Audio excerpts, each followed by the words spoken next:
Welcome to the Daily Intelligence Brief from IntelStor for the 13th of February 2026. In today's top renewable energy news, Philippines energy chief expects 25 trillion pesos worth of investments to flow into the local renewable energy sector as the government sets a 10-year auction plan. This is as the Philippines hopes to move at full speed for its renewable energy goals even beyond the Marcos term through a series of green energy auctions. She believes the country could still achieve its target of expanding the share of renewables in the electricity generation mix to 35% by 2030. The share is currently at 22%. Guatemala's fifth power generation expansion process received bids totaling approximately 4.7 gigawatts of capacity. That is compared to the 1.4 required under the tender.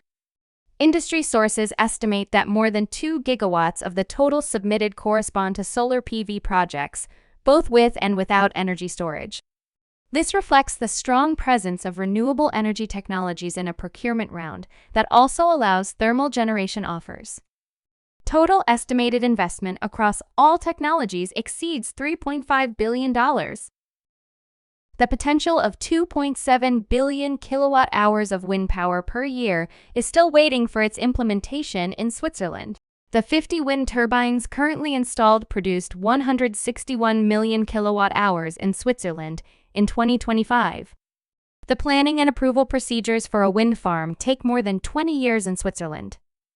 The planning and approval procedures for wind projects are bundled at the cantonal level, and the planning and approval competences are transferred to the canton. EirGrid said 39% of electricity used in January came from renewable sources in Ireland.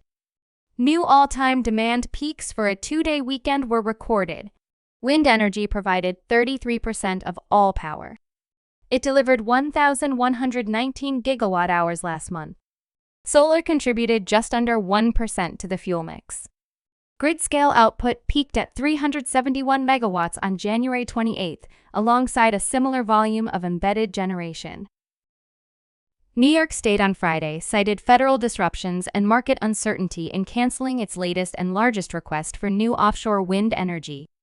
It comes months after several bidders had already pulled out of the process.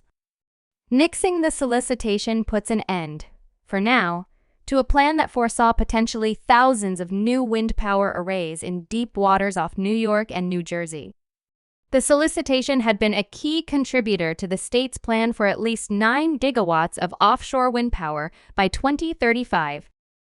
You can learn more about all of IntelStor's market and sales intelligence offerings at www.intelstor.com and subscribe to our channel today.